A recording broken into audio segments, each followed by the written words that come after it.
Welcome, everybody, to Flat Earth Nation. It is a Flat Earth Nation. Don't let them tell you anything else unless it's Mudflood was Armageddon, unless they're willing to debate you in a fair and honest way.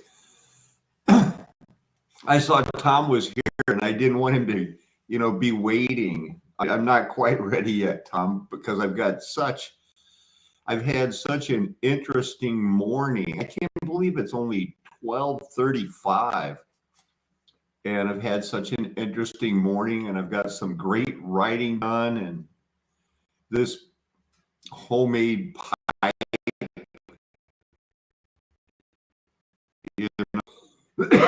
Excuse me. Welcome, Matt G. I think this new craze of fusion paranoia, this might be what I was talking about that's going to be happening sometime here in April. So just un momento.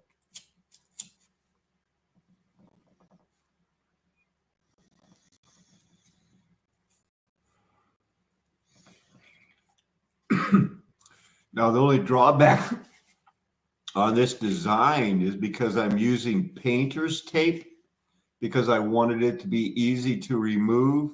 I think I'm still, it's a lot more porous.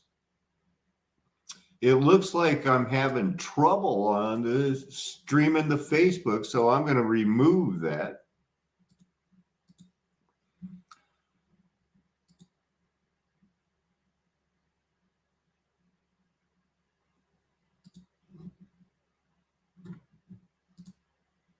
So that's removed. And so, think about, Ignatius Loyola or Martin Luther, or I've heard about other people that a storm is going on or something, and they make oh God, protect me from this lightning storm that's right on top of me, and I'll serve you forever. I've had that experience, but I was already serving the Lord. So I was already going like, "Was is los? KSSO. What is going on here?" But we've all been in situations like that. We're in that now, kind of in a, waiting for our turn, as they say. So with that in mind, only get me through this and the rest of my life, God, I will. A, thank you. B, ask why. C, change. D, drop down, turn around to pick a bale of cotton. What are we getting through? Personally, if there's any we's anywhere, we all have our own opinion. I think Satan has been loosed. And Armageddon, the 1,000 years of the golden age is over. The hills have been melted and all the rivers don't run to the sea anymore because Satan has been loosed to prepare his last days act before people who live a narrow road life will be rescued when their beautiful city will be rescued both physically and spiritually after being encompassed about by an army of evil helpers of Satan called Gog and of Magog in Revelation 20, verses 7 through 10. Plus, I know the Bible teaches that the beast and the false prophet were cast into the same lake of fire as Satan, but 1,000 years plus before Satan. God shared the truth of this with me, and I shared it with you on YouTube so I can be a we with a group of people who share the same thought of, hey, the Armageddon must be over. The mountains are melted. The rivers don't run to the sea. There's catacombs. And for a lot of reasons, the people on the narrow road that have kept their hand on the plow, because we will be sheep type people who hear our new master's voice because he changed our hearts while we were still dead sinners. The real winners of life's lottery, planned with a lot of plot. We read the book was written from the end to the beginning, and we have been brothers. We have been brothers and sisters in God's mind before we were in our mommy's womb. So after those experiences of, you're in the weather, you're in the mix or something, and I'm going to serve God, or I'm going to change, or I'm going to question why, there's always the rest of our lives. And for some of us who are 1 called, 2 chosen, 3 faithful, there's the rest of our life. So what do we do with the times of our life that we control? We call it free time.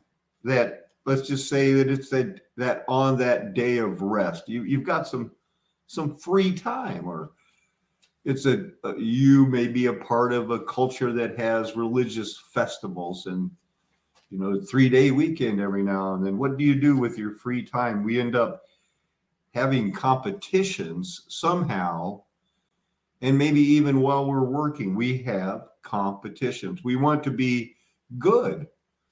We want to be good among our community, maybe among other communities. We want to know we're being efficient in our methods. We want to just go through life. First, we find out we have lives. Second, we try to find wives, then work, children, be happy, and die, because you are good at what? What are you good at? What do you want to be good at? What have we been told? It's good to be good at this. What has been ignored that we, wow, I didn't know that. That seems kind of cool, but it's not too hard. Well, we all have hobbies. I collected pocket knives. Some people collect stamps, electric trains. There's golf, bowling, fantasy football. Now, golf is hated because it's fill in the blank. I wrote down rich man's game. That's why my son hates it. He never wants to admit that he hates it because it is so hard. It is the hardest, bowling's hard, hitting a baseball's hard. The full game of golf, to see what those people do, it's like they could be superheroes. If you ever tried golfing, because I've been good at a lot of things, but I haven't had time to do and put in the effort of muscle memory. And Tommy took me with him golfing to the driving range today, and I just embarrassed myself even more. And the biggest problem is that every now and then I'll let one rip and I'll put it all together. But that's what you have to do every time if you want to be good at it. And I'm not, saying go golf, but I'm saying before we look at fusion potential and what that, spoiler alert, fusion potential is somebody's finally realizing that the extremes of both parties, the left and the right, there's only Democrats and Republicans and different metadata, however you want to pronounce it, that separate them. And they've been fine tuning it, where they did first with Ron Paul, Ross Perot, to separate who's the real Republicans or who will branch off so that they can merge them all together. Then they did that with the Democrats and Bernie Sanders and Hillary. Will they peel off or will they stick with the main? And they found everything they need to know. And now Fusion Paranoia combines the extremes of the left and right and find the common enemy is the United States. So, and that's what I've been trying to explain, is that it's hard for me now as a former, militiaman, conservative Republican, to find myself so often agreeing with people on the far left. But that's part of their plan, as you will see. It's called fusion paranoia. And that common enemy, and I have down here, after I wax an elephant about golfing and how bad I did today,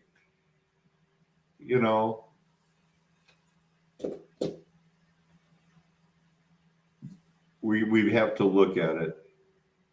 So you got verses and numbers for rivers not running to the sea anymore.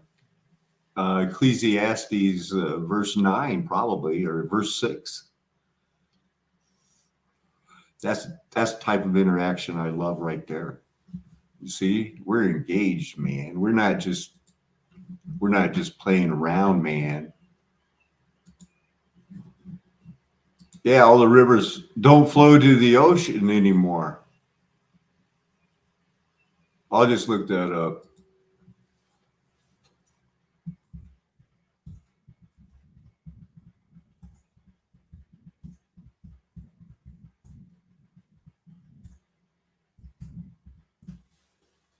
Oh, 1:7. Wow, it's right out the gate. See, that's what I wanted to avoid.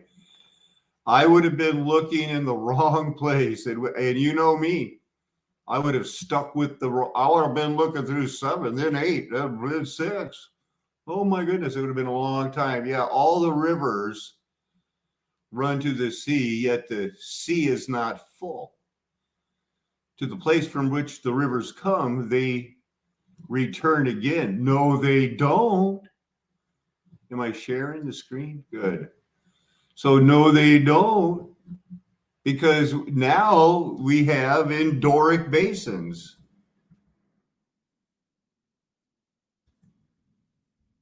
It's not Endora like there's another thing for endorheic. Oh, I misspelled it. There's an EIC. Oh, I have a feeling I'll misspell that in the future too. Yeah, endorheic basins are what we have now on our reset world. They don't flow. These river waters don't flow. They have no outflow. They have no outflow to the rivers or the oceans anymore. So, of course, it's where the judgment of God was the strongest. Africa, Tartaria, China. Yeah, they got hammered in Africa, man. Hammered. Oh my goodness, rivers used to be everywhere, but they don't flow to the sea anymore. Everything in black is an endorheic basin. Look at how hard China. Well, you depart from the Apostle Paul and you reap what you sow. That's how come, I'm always talking about the Rocky Mountains. That's why I want to move there with a narrow road community and then feed me bananas and I'll preach for them. It'd be great. Anyway, I was writing all this stuff down about competitions and stuff. Here's what I did to get that fusion paranoia thumbnail that I didn't use. I went the other way. I used another one. I don't remember what it looked like. But I did that. I found that under this. This is a brand new band called Cosmic Latte, and they have a song called Fusion Paranoia.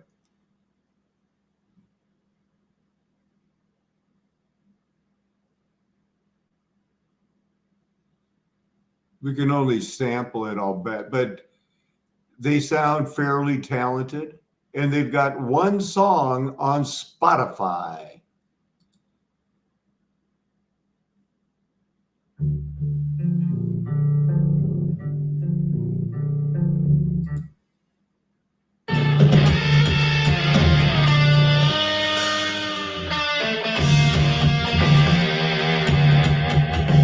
You think that's cool? Listen to this. They're pretty good, or at least very talented.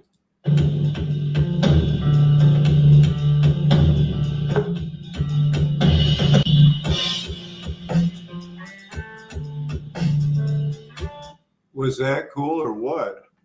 Oh yeah. All right. How you doing, brother? Good afternoon. I tried calling you a couple times earlier. I think write the voicemail, and I never left a message. I think, you know, I've had this battery, this phone right here. It came with the vision from the Lord, and that came when I was in a different type of financial situation. And the Lord said, you know, I read it as give your money away, use your money to prove this vision thing. And so at the time, I needed a camera that I could use underwater. So I got a $1,200 phone. And after this 7 years that I've been at this, you got to keep it plugged in or the battery won't work. So Sure. now it goes dead all the time. Oh, well. And I don't need to use it underwater anymore. And, you know. Yeah, I didn't have anything, really to talk to you about in particular. I hopped on here hoping to get something like that. So just so you know, you haven't missed anything. As a matter of fact, thank you, Lord. Because all I've got is, you know, what are we going through? You know, at certain times in their life, people like Loyola and Martin Luther famously, because of storms, and Athanasius, I think, and maybe Augustine, all had experiences during storms and lightning and dedicated their life to God. You know, well, we all go through certain times and then we end up making a decision, and then there's the rest of our lives. You know, and so it seems like no matter how serious they are, you know, where it's competitions. We get in competitions with, I think, women for beauty, men with who's going to be the best bowler or the best golfer. And those things are really hard. And I think that I wanted to tie it into how our generation has settled in from, you know, most people that don't like golf can admit or say things like, I don't like it because it's a rich man's game. Where deep down, if they've tried it, what they're saying is it's unfair because it's so hard. And that's where they get a lot of business deals done. Because, you know, I just got humbled today again. Tommy broke down and took me with him to the driving range. I sucked so bad. But in my mind, I always remember the one or two good shots and think, oh boy, next time I'll keep my head down. And so out about 50 of these, I got to the driver a couple of times, and I actually missed the ball. And I'm semi-experienced golfer. But well, I'm thankful we all have different interests, because it doesn't interest me at all. But everybody should have some sort of an interest, right? Well, yeah, it's a competition, you know, for I guess just for, you know, attention. You know, everything's about attention, and how much attention can you devote to stuff that really doesn't matter versus something maybe more significantly important.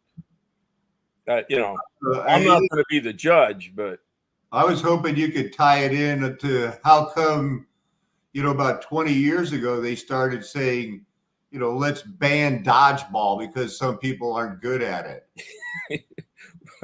it isn't that you can't get hurt, younger kids, playing against maybe older kids.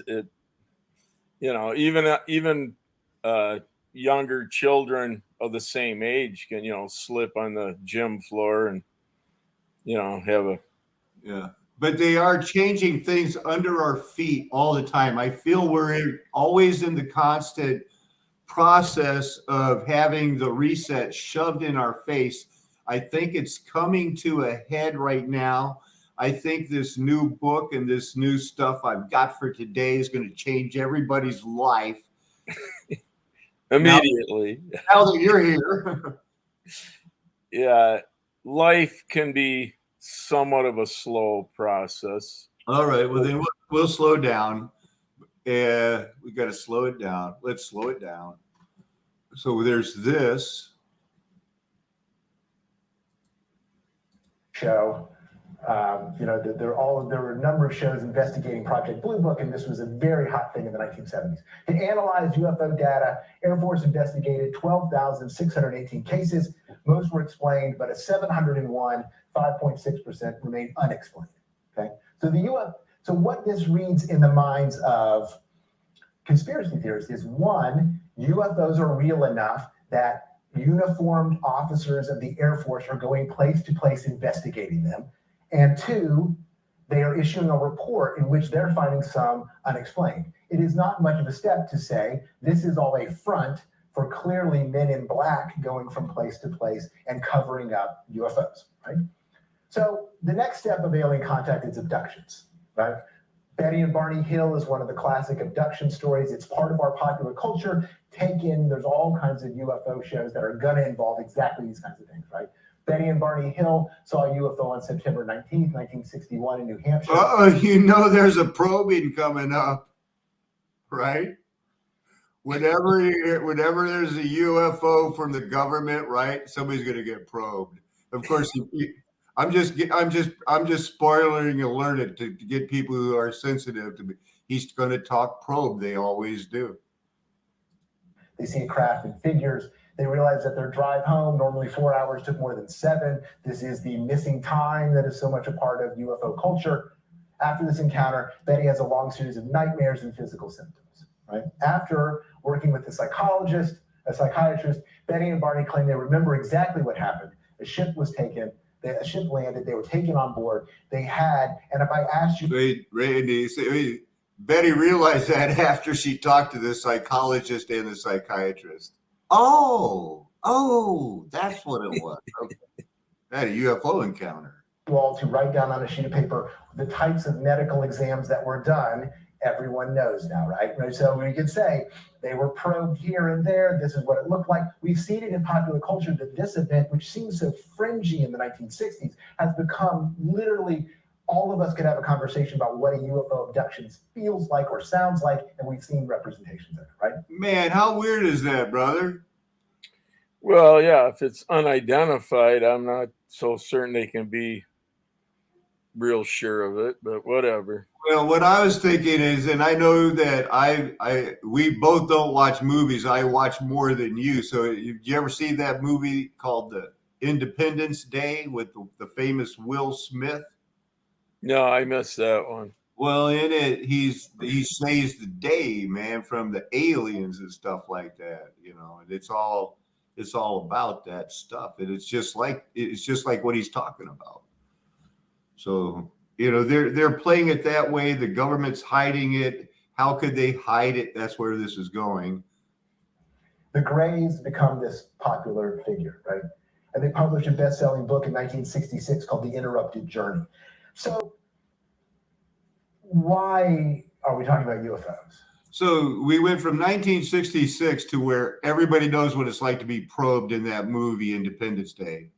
Because there's one guy in it that like, oh, I want payback, because they kidnapped me, and everybody just, knows, and they bring it up like 15 times in the movie. Of course, he got probed, Oh, you guys got abducted by aliens. You got probed, Yeah, you probed me, you such as autumn, and they got him, man. Way to go, dude. But they forced it down our throat or what? Let's realize it. Yeah, it's not only our fight here, brother, for these years is growing. It's not just to keep whites and blacks from killing each other after the last reset. Now we have to worry about people, like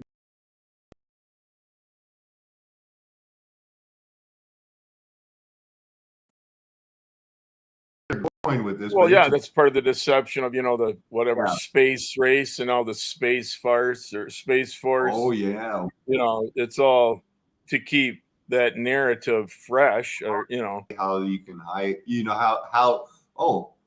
How can I be right about World War II's end and prove how they can fake flat Earth, because they can do whatever they want. They got us. I guess they call that where they want us.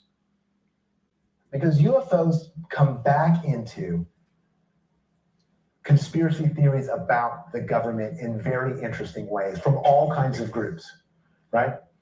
That, by the 70s, people are talking about Roswell as the smoking gun, as the UFO movement, proof the Air Force is covering up alien contact.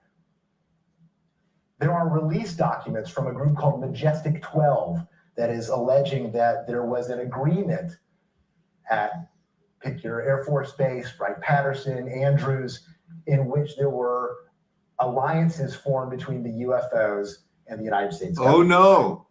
Bill Cooper is a writer who is a really leading conspiracy voice who's now dead, but he was a leading voice. Man, I'd like to have $1 for every time somebody has heard me and then said, wow, have you ever heard of Bill Cooper?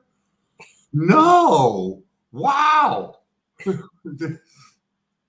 Voice about this deep conspiracy in the government, that there's a conspiracy that the government had made a deal in agreement with aliens in exchange for technology to allow aliens to kidnap and torture American people. And that the abduction movement, the UFOs, the CIA, all of this is a cover-up of a giant UFO arrangement, right?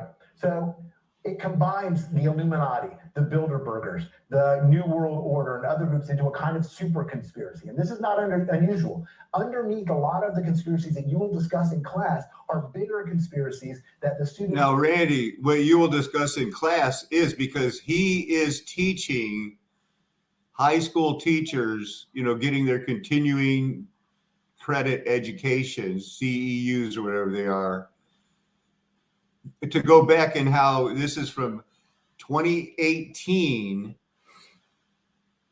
and he's teaching teachers how to say, look, your students are going to come at you with this information, be ready. Buyer beware. Yeah. Are not going to discuss because they're arguing about the evidence of one particular little bit. And it's important to recognize that these things can grow and spawn, and they involve this kind of carnival-esque stuff, right? In 1990, the Air Force said, okay, we'll release all the documents about this. It was Project Mogul. It was a high-altitude weather balloons to discover whether Moscow was doing nuclear tests, and it crashed. But do you think this helped? Right? The issuing of more things was taken in the UFO community as, look how close we're getting. They're now trying to recover the cover-up because we're about to uncover it. We're about to blow this thing wide open. And the more the government said, here are more documents, the more they looked at them and said, these documents are so fake. I can't believe these guys are so scared. We have them on the run. So the effort to engage with the conspiracy at this point only leads to make the conspiracy stronger as a sense of, well, we're totally justified, right? So if we've ever wondered how come when we try to tell them the truth, they look at us in a blank face, they're only waiting for us to get done talking. Because, oh, brother, here we go. This is what they warned me about. A couple more minutes of this. There's other arguments, right? There are other arguments that the UFO conspiracy is a conspiracy of the Air Force. So the Air Force is putting out stories about UFOs so that when people see test aircraft in the air, they don't say, oh, that's the F-37 stealth fighter. They say it's a UFO. And so this is a That was my go-to before I saw my first orb in Mount Shasta in late 2019. No, whenever it was.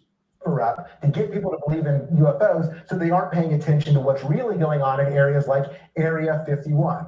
Area 51 is an area on a government map that no one knew about prior to conspiracy theories saying that that is Groom Lake, where they're testing the UFOs that they got from the aliens by allowing them to abduct people and take their bodily organs, right? But have you guys heard of Area 51, right? So there's a thing that you know about that's on a government map, literally listed as Area 51, because the name is top secret, because we have a national security state that takes large parts of the United States territory and says, this is Area 51. We can't tell you what we're doing here. We can't tell you what we're spending here, but it's to keep you safe. Trust us. Now, they didn't do that for this town. And you can see this is from August 6th, Randy, 1945. Now, Oak Ridge is a town that the rest of the world didn't know existed. And maybe it didn't, maybe it did. Maybe they built it before, maybe they built it afterward, maybe they built it before and just had 75,000 people working on something they thought was a secret, like same as at Los Alamos, New Mexico, because this was their headline story. Oak Ridge has over 425 buildings. First off, they're announcing there's a town we didn't know about. It's the 5th largest town in Tennessee. And there's been an atomic super bomb. And it was made at Oak Ridge, the town we're telling you about, because nobody knew about it. And it strikes Japan. And in 1 week, less than a week, the war was over, because they had actually made 2 bombs, because they have developed a new kind of math that was developed in secret in Chicago. Pretty cool, huh? There you have it. Yeah. First story, and how could they do it? I'm glad you asked. Where there's a will, there's a way. .com/HAI. We're gonna. Tennessee is a small American town just like any other. They've got a.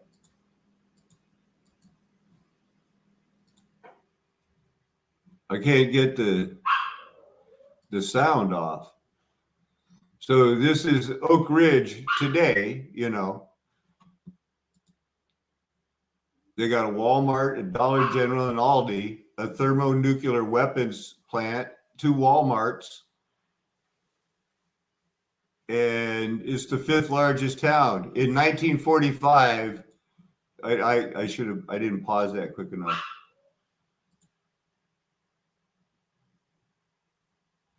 So nobody knew about it.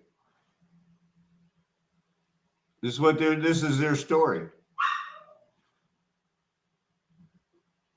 So they bought the government, the towns, Randy, got everybody in a small little area there of about 1,000 people got a letter saying, move out, get out. So this is 1942, because remember, we weren't attacked basically till 1942. December 7th, we were hit by total surprise. Didn't know anything what to do. Didn't even warn MacArthur, who got attacked 9 hours later on the same day in the Philippines, that, hey, Japan's attacking us. And guess what? They got attacked by surprise too. Wow. How does that happen?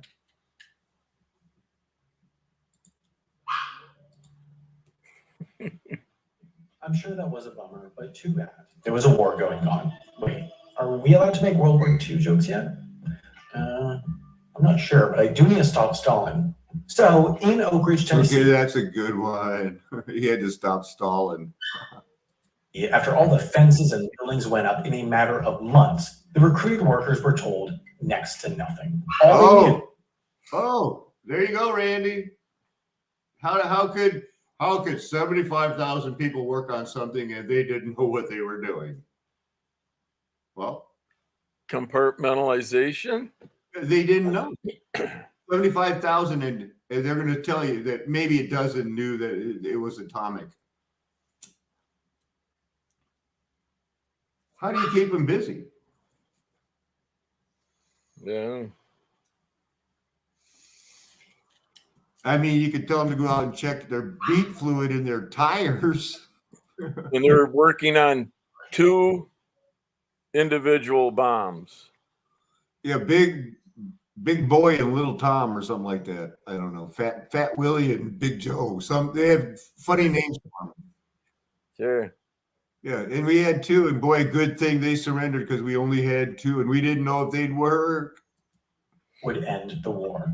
Spoiler alert, it did, because they were building the atomic bomb in what was known as the Manhattan Project. The names. And so all Americans at this point go, yeah, baby. Supposedly originated from the fact that the sites were quite similar to New York. They used the same amount of electricity due to all the machinery, the air was toxic, they had to overpay the residents, convince them to live in bad conditions, and the people all thought they were more important than they were. The bad guys in World War II were not great, so it was pretty important that the US didn't accidentally leak information to Axis spies. Therefore, the entire 75,000 person town of Oak Ridge, Tennessee was 100% confidential. Until we get to see the headlines. Remember, we started out with the whole very dramatic. You'll see where I went with the other thumbnail pretty soon, but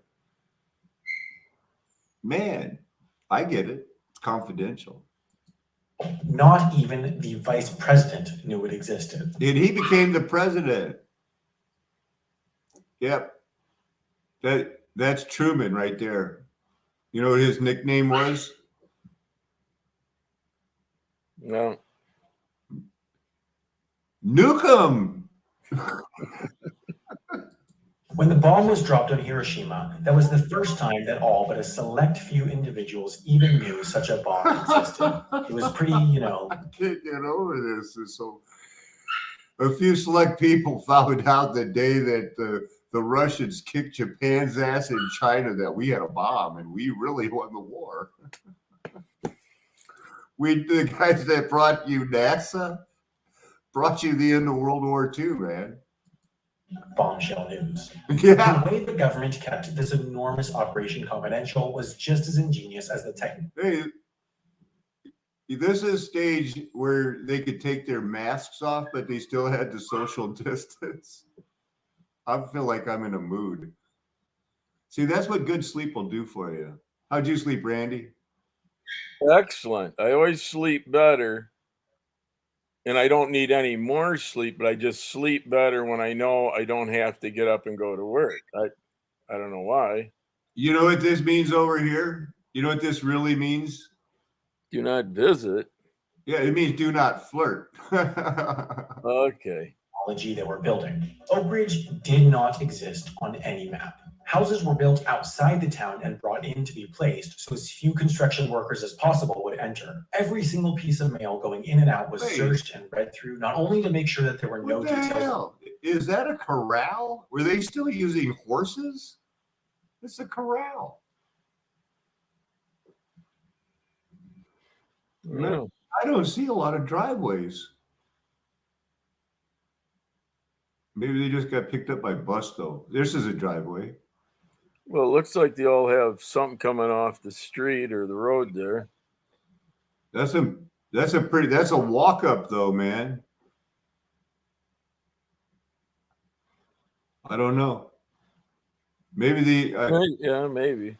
Yeah, construction workers as possible would enter. Every single piece of mail going in and out was searched and read through, not only to make sure that there were no details of the work going on within the fences, but also to be sure that nobody was including codes that communicated details. There were signs like this all around the town reminding people that what they were doing was secret. But in the government's mind, With 75,000 people, it was inevitable that a few spies would get in. For that reason, almost everyone had no clue what they were doing, but not in the way that I have no clue what I'm doing making comedic YouTube videos. The workers literally did not know what they were building. According to one estimate, only a few dozen people knew that the atomic bomb existed before the bombing of Hiroshima, even though hundreds of thousands of people at Oak Ridge and other Manhattan projects. Oh, Hmm.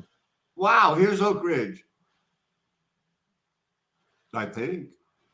Yeah, it looks like the. They had a lot of secret cities. This must be Area 51, or is this, or this, I know this must be Area 51. Or it's too secret, it didn't make it on the map. Site built it. The workers learned about what they were building from the newspaper the day after the bomb dropped. Egypt. Oh, man. The United States has unleashed against Japan the terror of an atomic bomb 2,000 times more powerful than the biggest blockbuster ever used in warfare. I thought it was more than that. I thought it's stronger than 2,000 times. Maybe they didn't know what atomic means. You know, they're going like, but don't worry, it's not the TNT, it's the atomic stuff that's going to kill them. Kill everybody on the whole planet.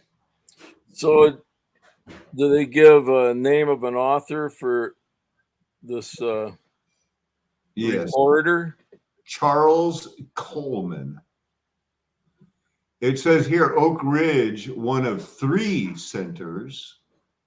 They did announce there was one in Washington and then near Santa Fe. So that's Los Alamos. And every individual would have a single task, and the only people who knew how it related to other tasks were the few highest ranked scientists. You know, I kind of thought that they compartmentalized in like groups of 10. I didn't know that each person had to keep his own work completely secret, and then No visiting. yeah, flirting. That too. You got to communicating. No communicating. You know what the sad thing is a few spies made it in there. That's what they say. One individual, for example, was tasked with watching a dial, turning a valve when it reached 100, and that was it. Wow, and he helped build the bomb. He was building an atomic weapon. And you know what his job was, Randy? In case you missed it, this was what he did. This was his job. Of one of those compartmentalized people.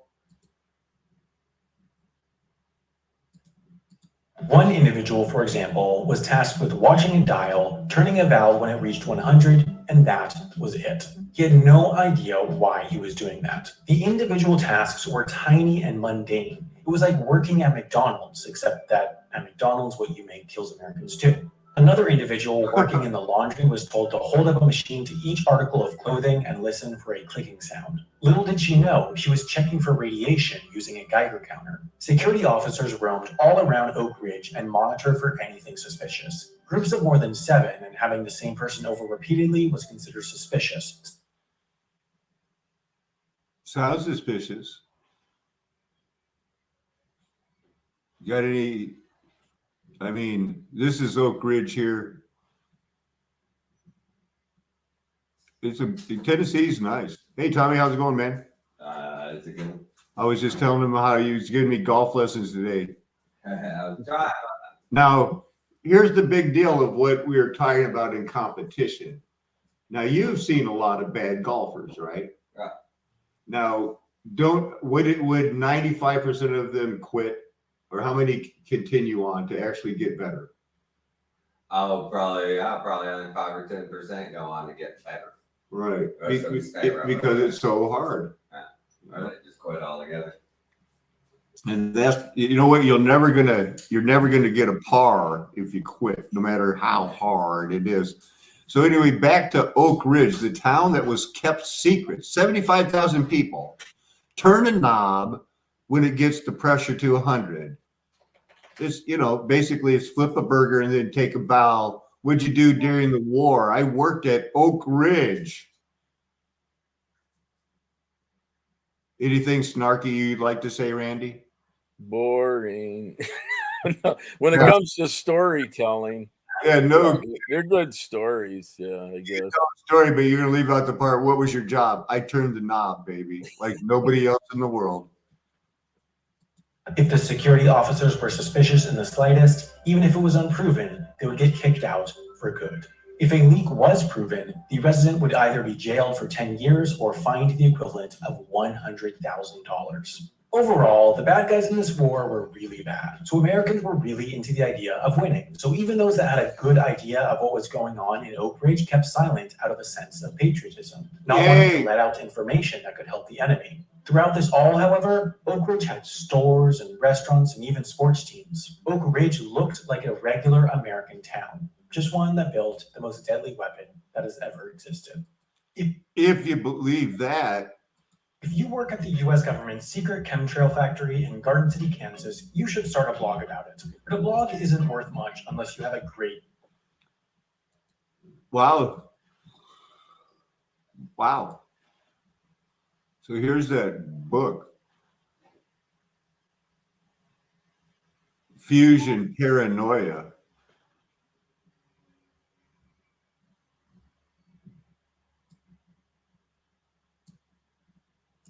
I actually was going to wing this, Randy.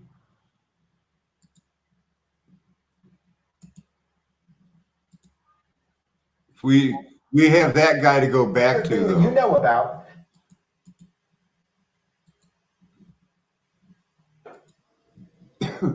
Huh. I thought I had highlighted that Fusion Paranoia.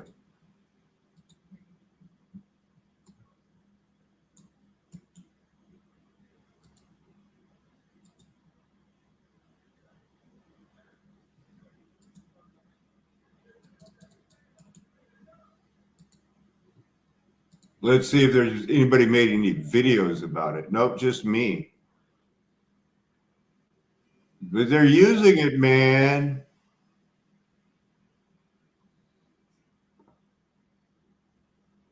Really? Nothing? Nothing at all? What about the book? What's the book about? Bad policy. Maybe. Let's see. Fusion Paranoia versus Cord Meyer and the New World Order. This is where I usually like to go, thank you, Father. Thank you, Father. Stuff like that. So anyway, a recent discussion on Rod Sterling's Conformist e-newsletter about Michael Gorbachev's current role as a green globalist, a promoter for ostensibly pro-environment international lobbying effort, led to the following contribution to the ongoing Fusion Paranoia debate. Although it begins with the discussion of Gorbachev, it moves into a look at Cord Meyer, a famous spook who worked as an organizer for one world government idealists in the late 1940s and touches also on the role of drug traffic in the New World Order.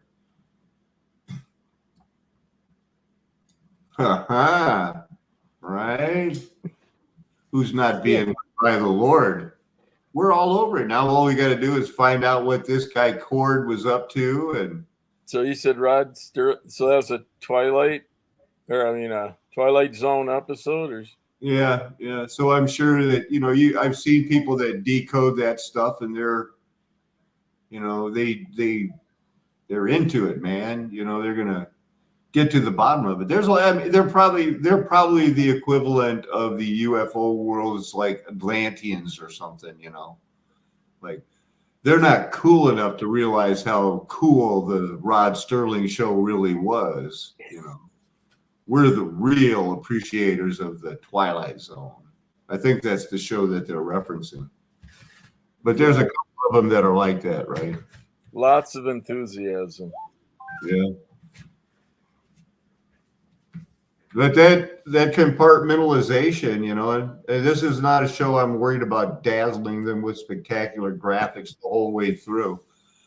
But, you know, as grown men to grown men, I mean, Luther's here. I see Matt. We don't need any proof of how could they compartmentalize this stuff? You know, the continuing flat earth debate should be well over, and people, you know, that are these great intellects of the flat earth mind should be helping us digest the Bible properly. That's what it's all about. Yeah, but you know, when it comes to distractions, you know, it's hard to speculate, you know, what motivates individuals. You're late, and Matt or Luther got here a little bit late, but he's here now. So just to get you guys up to speed, what this fusion paranoia is, and they're writing books about it now, is the weirdness of the far left and the far right coming to the same agreement that it's all the United States government's fault. And so I'm saying that we need to prepare to think this. Be careful what you ask for. Not for us. We're on the narrow road.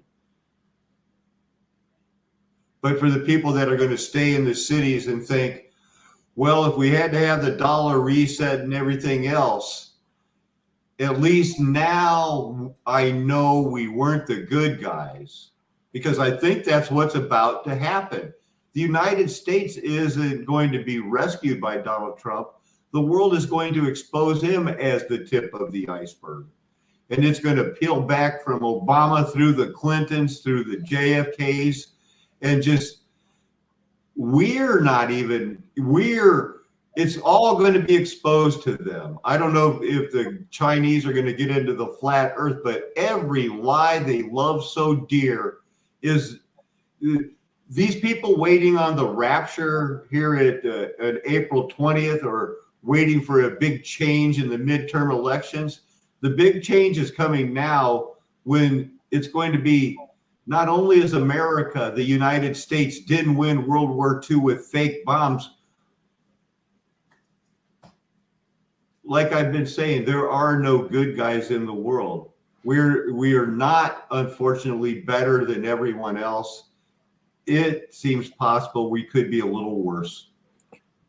Oh yeah, we've all missed the mark. But the only problem, if you want to call it a problem, that I see with the controllers, you know, avoiding the flat stationary Earth issue is generally, you know, that knowledge would generally draw you closer to your creator. So I would think that aliens would be way more gooder in their eyes, you know, to keep that illusion alive. And now I'm reaching for a pen to write down, work on this, because I hear a lot about the new imperialism, and Putin is like, he's like a religious person over there in the Eastern Orthodox Church. To them, he's a churchgoer, you know. And he just recently tied the ruble to gold. Also, you know, for what it's worth, you know, if you're talking about, you know, dollar reset and fiat currency versus something tangible. Yeah. They're busy. These are busy times, biblical times. What does that even mean?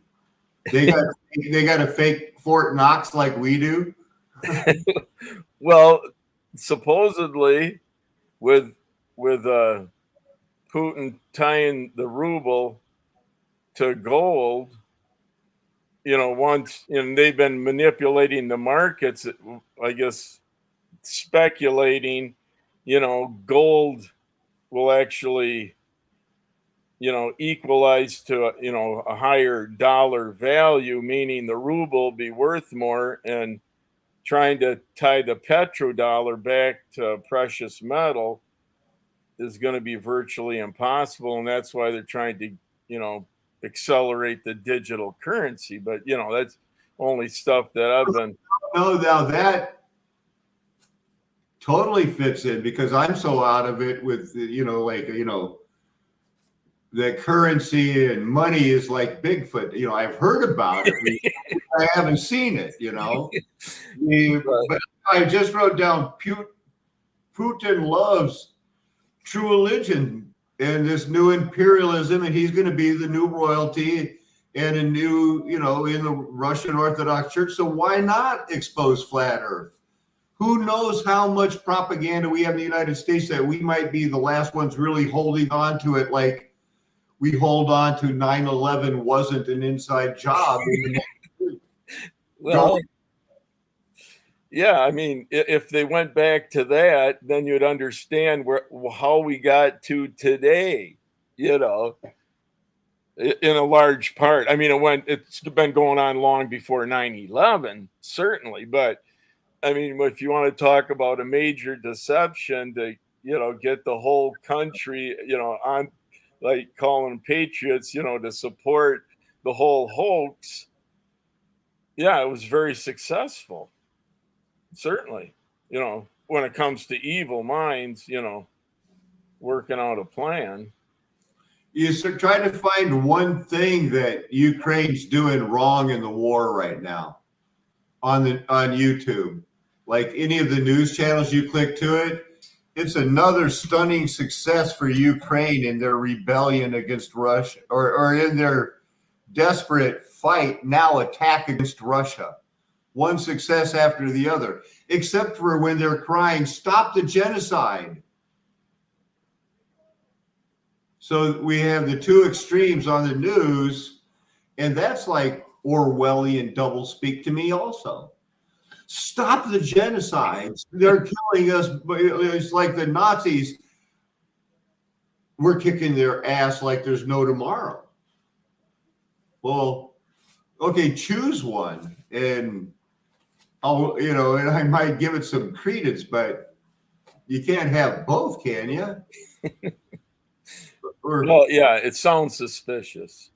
What did you expect when the first 3 weeks of the war was basically encouraging women of the world to do what the Ukrainian women were, 40, 50-year-old women gunning up and going to the front lines. We're going to fight for our country.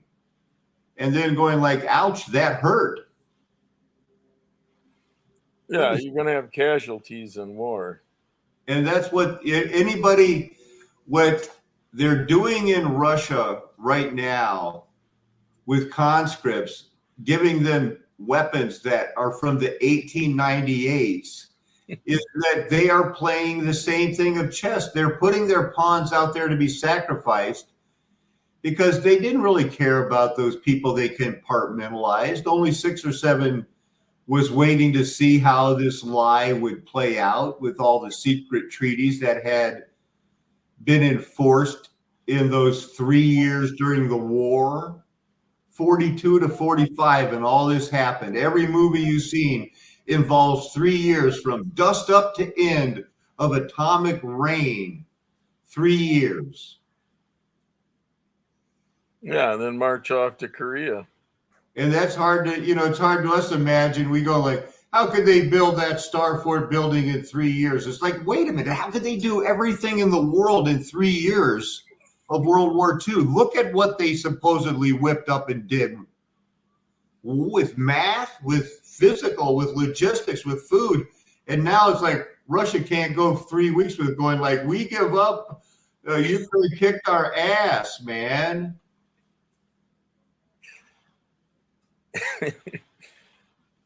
Yeah, maybe they should have spent a little more time pre-planning. Yeah, everyone's a critic, but yeah. Right. I'm going to look something up.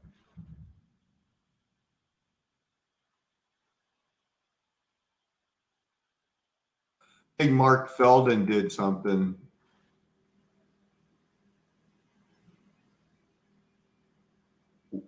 So I want to show you this. So I have to do this.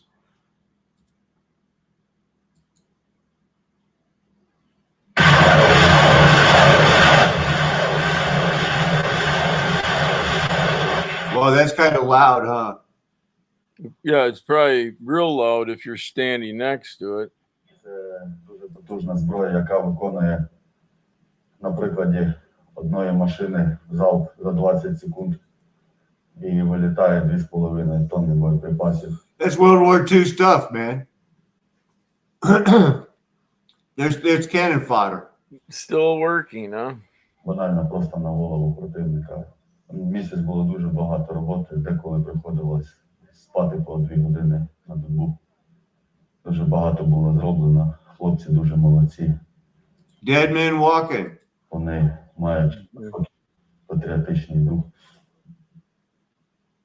Okay, now they won their little skirmish here. They're gonna. What are you gonna go home to, guys? So give us the lowdown. When was this machine built?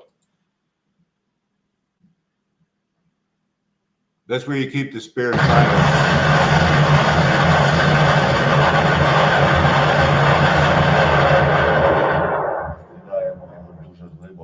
Man, I've never been so happier to be a surveyor. When I was in the 82nd Airborne at Fort Bragg, and we brag about it. The whole deal was to get a job, and you had to know, at least I had to know trigonometry. Otherwise, you'd have to stand right next to these things, and they are so loud, Randy. It just, I felt so sorry for those guys. Yeah, the percussion's enough to It empties your knock you over. Say that about It empties your chest. It takes the air out of your lungs. Sure. I think they're done. I just can't stand it. Можливості спостерігати, немає можливості розвідати наш Well, how old is it? або із-за погодних умов, або від того, що все в огні на передньому краї. Немає можливості спостереження. Well, it says decades old weapons. Скажу вам достовірно. You're boring, man. So they don't carry any ammo, but each barrel has a shell in it, and No, that one has like each tube has a shell, yeah. And that is from the basic United States started using hydrogen peroxide to fire our rockets in World War II.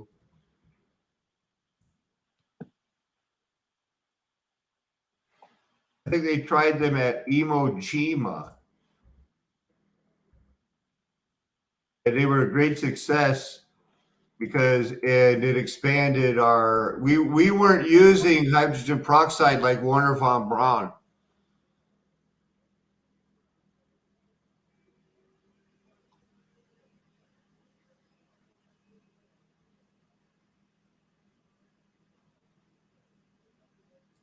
I think they tried to give him some nomenclature. This is not one that's easy to find.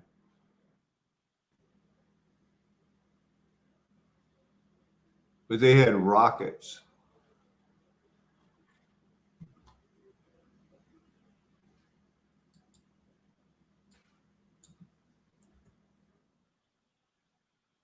but it was just a projectile. I mean, it wasn't like a warhead or some other No, here, yeah. device. Several advances in military technology. One of these was This the is use of like a rocket year ago. artillery. In this video, we take a look at 4 of the main rocket weapons used by both sides of the conflict. Russian Katyushas. Katyusha rockets. So there's Katyusha rockets. They go like this. Okay. It's basically same thing as your Iron Maiden. It's taken off on a rail versus through a tube. Some of them go fire directly on tubes. You'll see United States use tubes. An effective crew could redeploy to a new position instantly after firing and deny the enemy the chance to hit back. They were often grouped in large numbers to create a huge shocking effect with the amount of rockets they could send towards the enemy. Their main disadvantage was the lengthy time they took to reload. This in contrast to conventional artillery. Now they have different warheads, and all they've done is improve these Scuds and shit like that. I'm sorry for my language. War, 518 batteries were in service. They were extremely effective weapons and were widely used by the Red Army. They would continue to be advanced into the modern rocket launchers we know today. German Nebelwerfer. The Nebelwerfer was a German weapon of World War II. It was a mobile multi-barreled rocket launcher which came in also 20. How could they do that? That's like so lame. Needed to move positions due to the smoke caused. They were also extremely loud. After a crew loaded the launcher, they needed to take cover up to 15 meters away to avoid the exhaust and flames. An electrical switch would fire off the rockets and send them towards the enemy. All in all, the Nebelwerfers were effective against the Allies. The rack was connected to the barrel of the Sherman's main gun using an arm. The arm was connected to the rack via a pivoting joint. This allowed the missile launcher to follow the main gun's aim. Each rocket was armed with high explosives and had a maximum range of 5 kilometers. The rockets were basically all of these new handheld Stingers and everything else, all they've really done is electrify the sighting system and use a handheld tube. Sorry about that. So the weapons are the same, and what big discoveries have we made in our generation? Well, let's say it's in the technology end, the physics. Right, we've The shrunk. mechanical stuff hasn't changed a whole lot. It seems like the only main piece of technology that they've really rushed out is our beloved tracking device. Everything else, there's still war's still primitive. They really don't have, they're still working on rocket delivery because there aren't any atomic weapons, but you still don't want, they're still doing a good job of keeping the genocides rolling since World War II, and they're coming for us now. Well, I choked to death on whatever happened in my throat. That's the point I'm trying to get across, is it's on us right now. Yeah, well, these tools or machines or whatever you want to label them, they're fairly productive as far as causing devastation within the range. 3 mile, 5 kilometer, whatever that is. Right. Well, it depends on how long the tube is.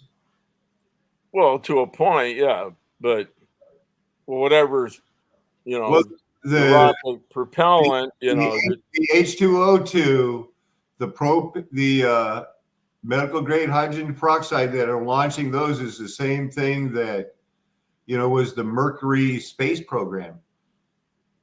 Just more of it. A lot more of it. Yeah. If they could only get to space. Well, they can get pretty darn high. Yeah, right. Right. That's a lot of power, man. Sure. You don't mess with that stuff. Yeah, and they have it contained, yeah. And it's a matter of, how much fuel do you need to go whatever distance, that's your limitations. Yeah, rocket explosive, fire arrows were the first one, and that's why war is not a good thing. That's why we don't want to study war no more. Look at these early rockets. How it's rather expensive, not just in the cost of souls, but yeah. And even to get the people, nobody ever gets on board. Oh yeah, let's go do it. It's always the elite that force people to go, no, well, you're our slave now. And we need this because somebody else has it. And if we don't have it, our king's not as cool, and or they'll kill you and you don't love your mom. Right.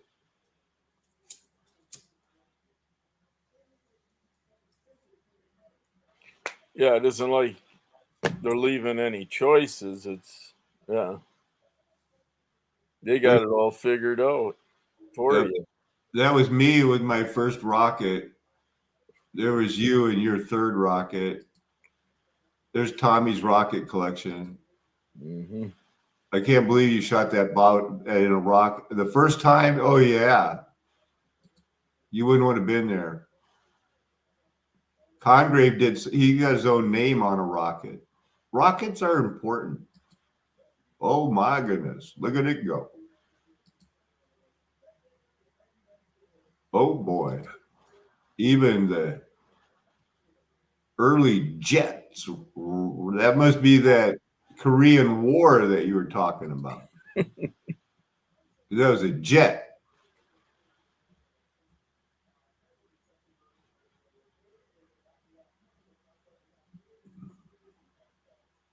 So what's this?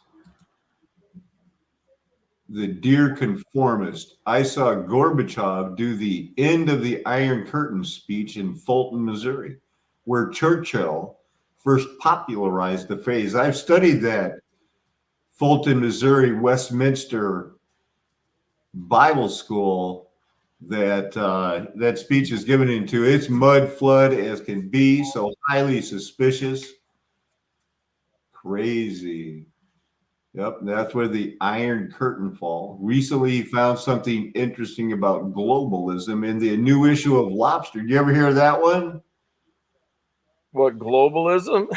No, I've heard of it. I know it doesn't exist. I mean, it can be worldwide, but there isn't anything that's global. The magazine, the new issue of Lobster is out. Have you read it? Or did you even know that the Lobster? No, I haven't, no. Highly recommended conspiracy analysis magazine. Oh, it's from UK. Never mind, Randy. How could we know about it? It's from England. Anyway, it deals with how the prime minister, this is from the Tony Blair era, is beholden more to transnational investment corporations than British self-interest. Oh no. He reports that infamous spook, Cord Meyer, that sounds like a fake name to me. Open quote. Not a normal CIA man, well known in the Federalist movement. Close quote. What is? I mean, I thought that Federalist movement is that like the creature from Jekyll Island? Well, generally, the Federalist Papers, it's something that's supporting, that type of mindset, constitutionalism or whatever. But yeah, I'm speculating what they're referring to. Right. We got to get this right. We're not just a couple of friends talking. Dozens of people might hear this by the end of the month.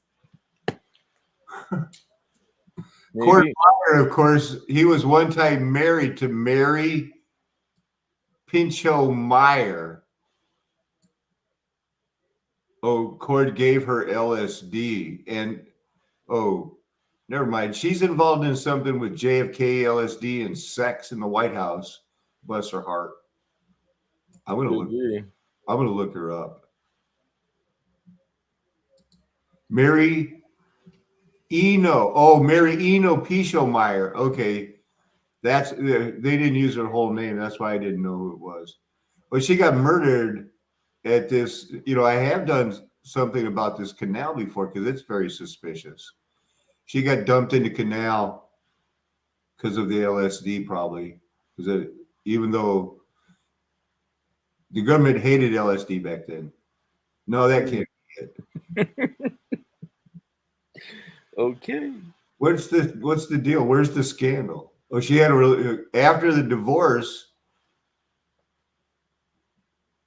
After her divorce? Well, let's just call her Mary. Let's just say after the divorce, Pincho Meyer, let's say Mary and her two surviving sons moved to, you know, the Jesuit Georgetown spy capital of the world. She began painting just like Hunter Biden, again in a converted garage studio. Uh-oh. So Hunter Biden, this could be Epstein. Of course, this could just be another guy that just took a big hit off a bong, talking off the top of his head. Unfortunately, more things that, you know, if it's about the Bible, I haven't been wrong in a long time. Now, this stuff, sometimes I'm just spitballing. Anyway, she got killed and thrown in that canal. She was looks like James Angleton had a hand in this one. So she was found floating in the canal? Yep. Yep. And she didn't drown. No, I've actually heard this story before. They tried to pin it on a local black guy. Okay. That might work. She finished up painting, went for her daily walk because she had to smoke marijuana outside. Sometimes they make you do that. I don't know why. It's, you know, they're nice enough to let us smoke pot no matter what, where we are. And then sometimes they tell you can't smoke inside. Honestly, I don't know what her case is, but for me, that pissed me off. I had to go on a walk too. So did that statement imply more than what, you know, it said her and her two surviving sons, she had other children, but or is that just I didn't know anything about it. I don't remember that from the first time I studied this, so I skipped right over it, man. Yeah, okay. You know me, I'm always trying to fixate on how they tried to blame the black guy, man. You know, here's the guy that hurt her. She goes, "Someone help me! Someone help me!" The guy tried to help her. He got pinned. You know, it's like, you did it. Yeah, I hang out with the people that she hangs out with, and I decided to come out here. She had seen this guy. You know, I don't know what the deal is, but he didn't. Eventually, he didn't do it. But I just, you know, so I'm done. You know. I just remembered that name. We were doing something else, right? We were reading we want to look up Cord Meyer. We don't, I mean, I'm sorry she got killed, but didn't Kennedy leave a wake of these type of girls in his path, right? So then how did she hook up with Kennedy? Or what was it? Well, there's always the China, you know, remember she was a young, you know, lady. Pretty there's always a Chinese guy right over their shoulder when they end up dead. I mean, but that's just me. And I got all of a sudden, you know, really, I want to emphasize right now how much I'm just kidding. China, Flat Earth Nation wants to make a deal. You leave us alone, we'll leave you alone. Well, that ain't gonna happen. What? My goal is to make it economically unfeasible for China to care about a group of people living in the mountains somewhere. There, I said it.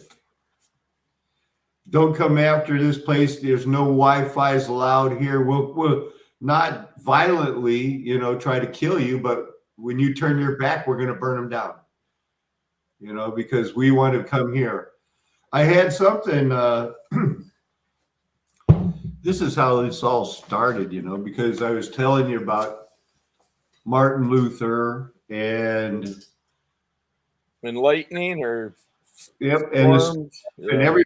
We're in a predicament, and I don't know if you heard this, but I started out with that example and like, well, how are we getting through what we're going through right now, and how are we going to get to we're getting through something instead of it's just like. Me personally, now I'm getting through it without a community. When I'm by myself, what do I believe that I need to look for people to say we?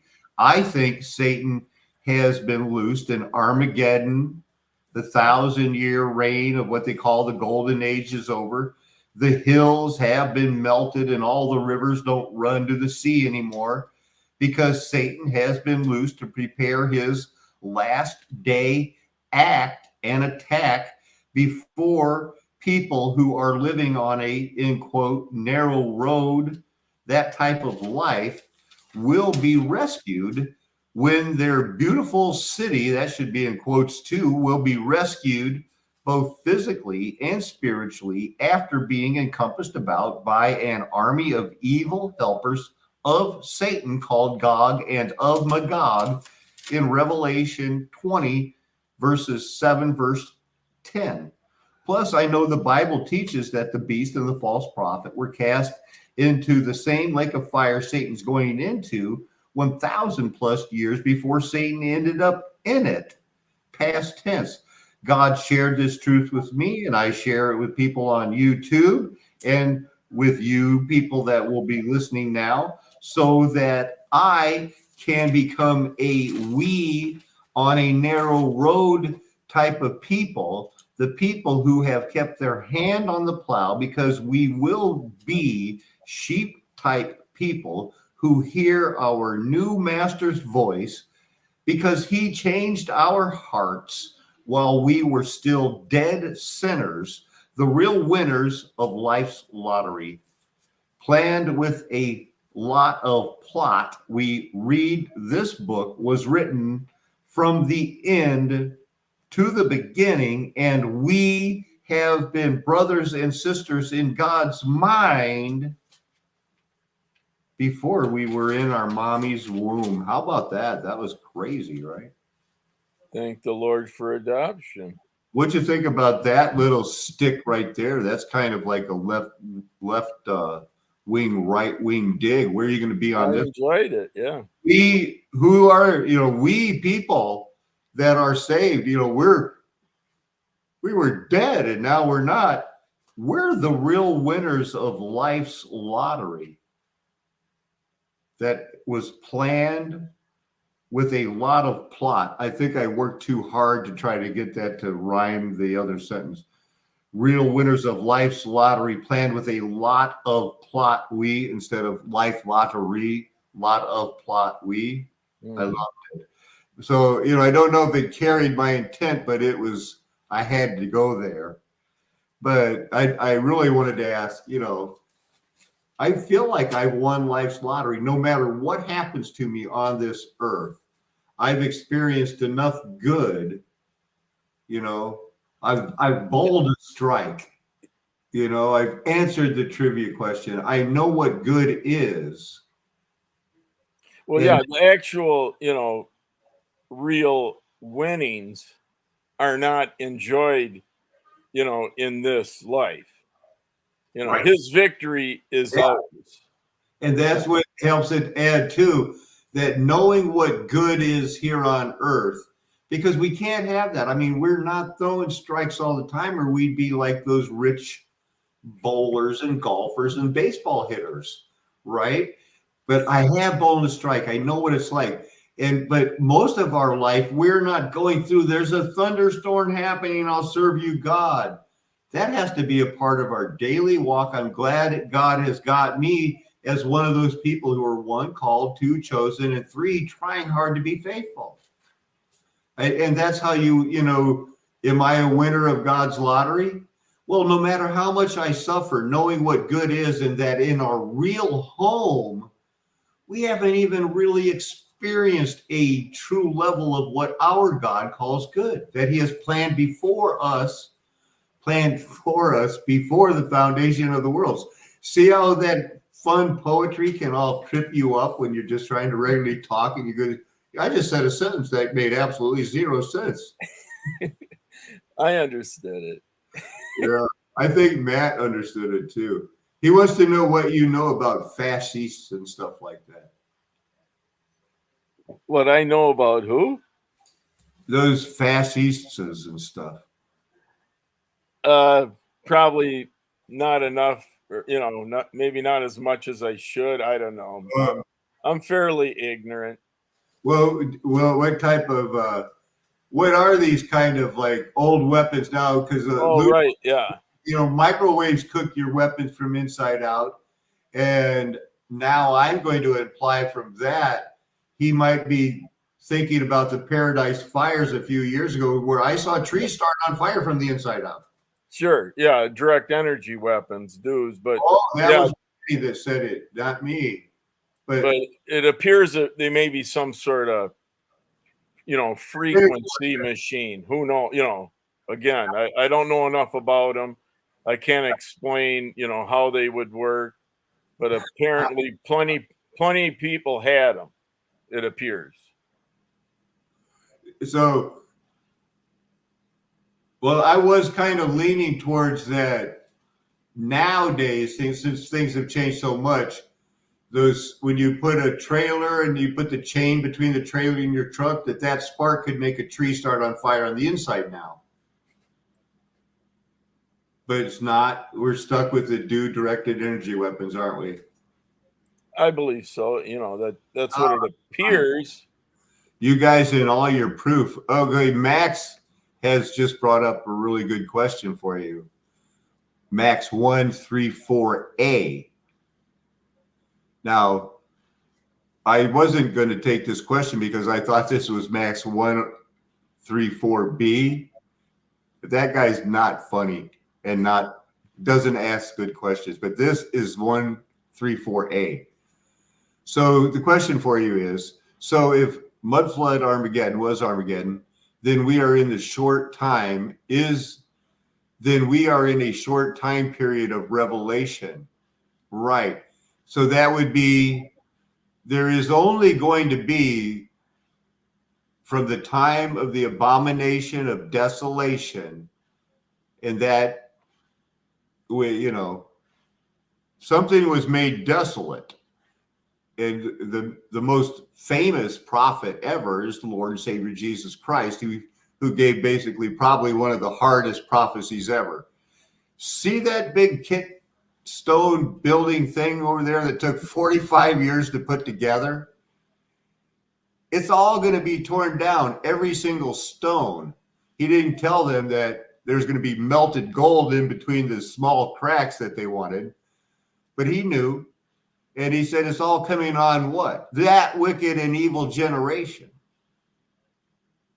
Now, the debate isn't that Jesus isn't God and didn't know that what a generation was, and that, hey, some of you people are still going to be alive. He's part of the group of the guy that stabbed me will still be alive. A lot of you will still be alive, and everybody's going to see me return when I come back for judgment, because in the vernacular of our term, I'm speaking to the millennials now, not trying to be flippant, but that was Jesus' way of saying, this is a ripoff what's happening to me. There's no way I deserve to get punished like this, according to your laws. You're the wicked and despised generation that I've been warning about.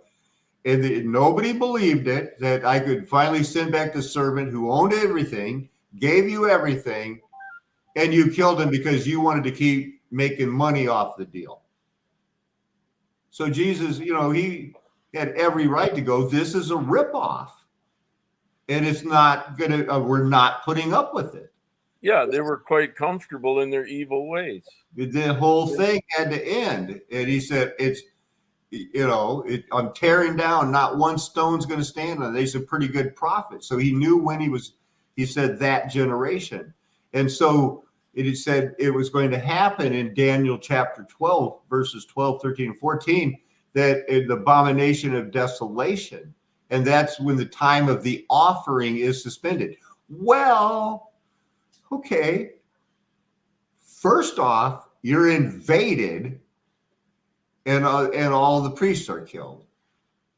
Then your temple's dismantled and buried. I'm saying that's the abomination of the desolation that makes desolate that your sacrifices have ended forever. And so we got that 1,000 years out of the way. The prophecy continued, but it's 1,290 days. Blessed are those who make the 1335. So that's where we get the extra 335 years, is from Daniel's prophecy.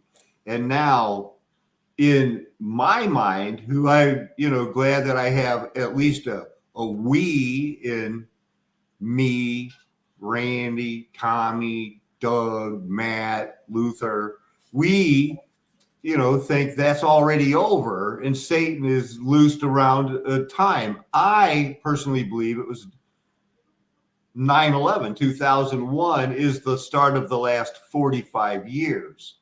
So yeah, we're in that shorter of the short time spoken of in Revelation 20 and Daniel chapter 12. So, but that's not going to work. No, the short time, that doesn't flow at all. But boy, we've been knocking it out of the park with that stuff about how can they keep things compartmentalized. That we finally got the left and the right working together with the fusion paranoia. So they can say the people on the left that hate the government are wrong. Well, that's what they've been saying. The people on the right that hate the government are wrong. But I think that starting with at Hitler's birthday this month, more and more people that are being taught, the teachers. Now, see, young men training the trainers, kind of. Right. So the people that are training the trainers are, the Matt Damon lookalikes that come from colleges to teach high school women's how to ignore their husbands, children, and everybody else when they bring them the truth and keep forcing it down people's throat. How did it happen, you ask? Well, they knew it was going to happen, and they propped it up as long as they could. So from the start of the mud flood flat earth movement in 2015, by 7/13/2018, the response of the planners already had Matt Damon clones out teaching the high school teachers these type of things. Any comments before we hit play, Randy? Well, I believe, those in control understand this doesn't go on indefinitely. And you get push come to shove and you want to be one step ahead. So it makes sense, in order to maintain such a level of deception, you have to, understand, who you're trying to control and what's required in order to accomplish that.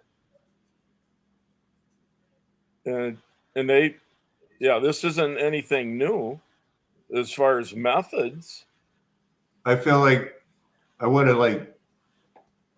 I had a follow-up question for you, but then I saw, good question, I'd like to know that, and I completely forgot what I was going to ask you next. It was going to be a good follow-up too, man. But what are they talking about? But training the trainers, and who's training? Yeah, we'll get back to that. Let's take the next question. It looks like something about ice, which I was just thinking about, and I downloaded a picture so that I want you guys, everyone, to see. Oh, I have to do the share screen, Randy. So I'm going to. Good idea. Yeah. Good idea. Cut ourselves out here for a second. And then I did some editing on this. You wouldn't believe this was a terrible map when I started with it on Wikipedia. I got it from there. Well, I guess this is Sydney, but it's not but Terra Australis is what has been studying. That should prove that. But in the meantime, I cleaned up this, and it's very interesting to see. This is one of the earliest maps, and this basically is just showing where Sydney would be. Did they need all these roads and everything for a brand new? I mean, this is when it was like one of the first maps ever of Terrace Australia. That's a pretty easy name and this was a dark dark picture. Crazy. Well, I ruined that. But I saw that he was going to be talking about ice. He said, wow, also, would this cataclysm be the cause of us having ice and snow at the poles? Oh, absolutely. As old maps do show land masses and animal life. So what I guess I'm going to have to do is show that Pteris australis was probably intentionally infused or possibly confused at first. So we'll look that up. First, we'll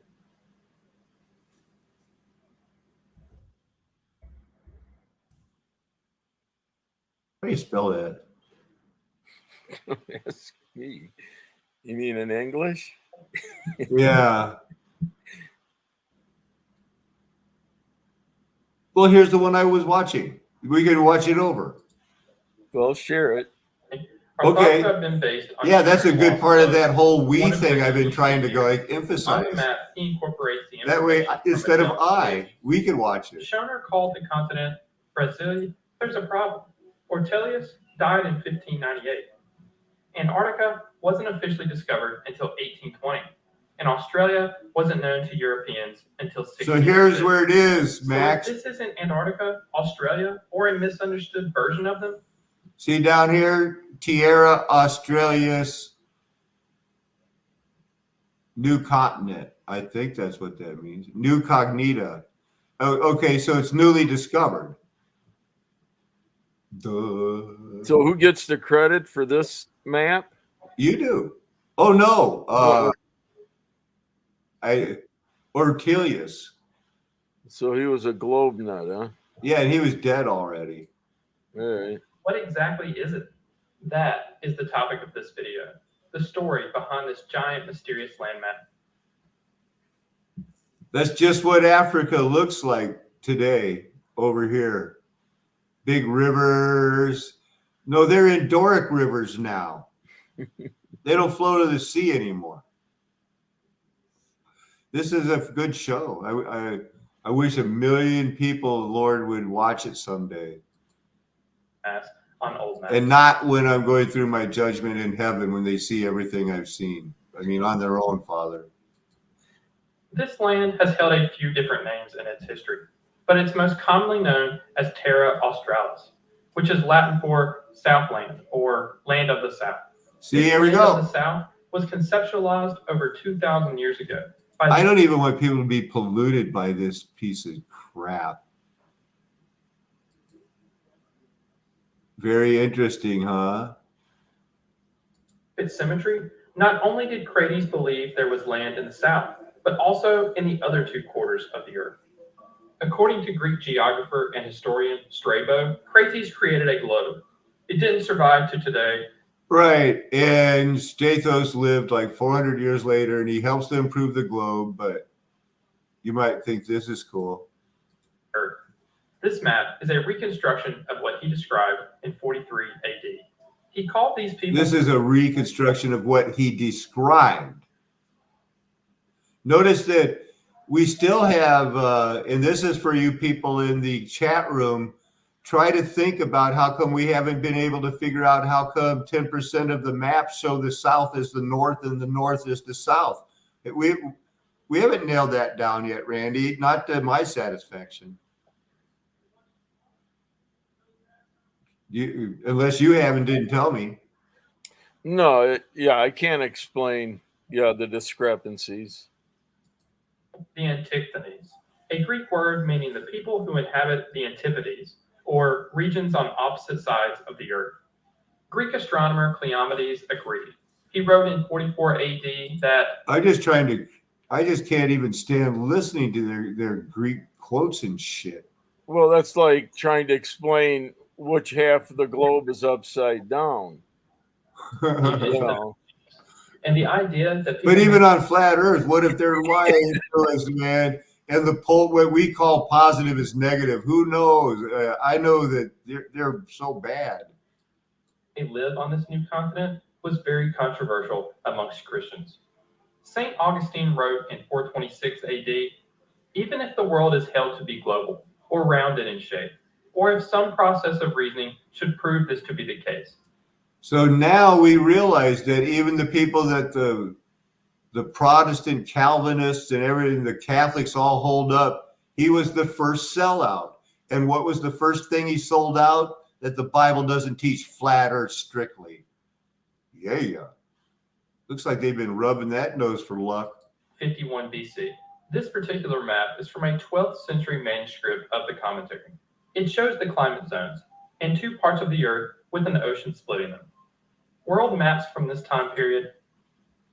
That's kind of cool. I don't know what this one is, though.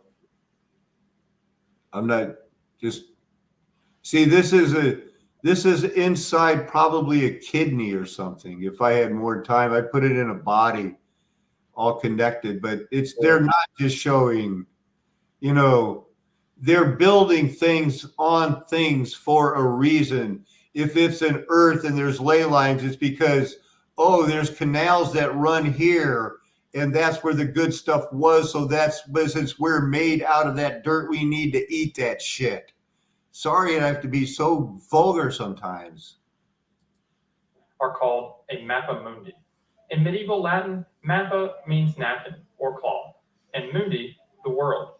This is where the modern word map comes from. This 12th century mappa mundi depicts the known world to the left, and Terra Australis, also known as Antipodes at this time, to the right. Oh, that's weird. I didn't know that's why it's the single glow, our dome on the left. Now I see, and that's that whole Terra Australis thing. I was sleepy when I kept going like, why am I not in bed? When I was watching this last night. Well, to me, it represents more of a concept than it does reality, as far as how man, does it, we could be ahead of them, because they don't have the vortex swastika thing down yet, because they're stupid Greeks. They don't know how the vortex worked. They didn't do that analema thing yet. We can't hate them. They're just we shouldn't hate them. In 1407, Ptolemy's maps reemerged after a copy of Geographia was translated from Greek into Latin. Before this, all knowledge of these coordinates had been lost in the West. This is where we transition from the Middle Ages to the Age of Discovery. In 1434, Portuguese mariner Gil Eanes sailed a few hundred nautical miles down the African coast and past Cape Bojador, the southernmost marker of known and safe waters. No man dared to sail past this point. That's a nice looking boat. Let's see there. We got, boy, that's a busy coastline. So there's a reason why they wouldn't sail past it? Or why he wouldn't sail past it? Yeah, man. The southern kingdoms of Israel were down there and they'd kick your ass. Boiling seas, sea monsters, and dangerous currents may lie on the other side. But Eanes returned home in one piece, proving... That's a busy coastline. Back in the day, it was busy back there. Plenty of ports of call, huh? Right. And you know what? If you ever wanted to get some of that fresh fish and stuff, it was right there for you. It could be done. The next year, Eanes set off on another voyage down the African coast. Anyway, that's how you dress back in the day. This time, 130 nautical miles past Cape Bojador. That's what Africa looks like today. See all those endorphic rivers? They don't flow to the ocean no more. I don't know what's going on with that coastline to the left there, but Although he did not discover any inhabitants, he did find traces of a human presence. The Portuguese continued to push further south. They kept pushing it, man. In their mind, you know what they were doing? Getting her done. Pushing it real good. The southern land connected to Africa, Bartholomew Diaz rounded the southern tip of the continent, proving that there was no southern landmass connected to it. What? Over the next couple of decades, Vasco da Gama would confirm Diaz's finding, and the Americas were discovered and explored, though not thoroughly. Maps began moving the southern landmass to match the new discoveries.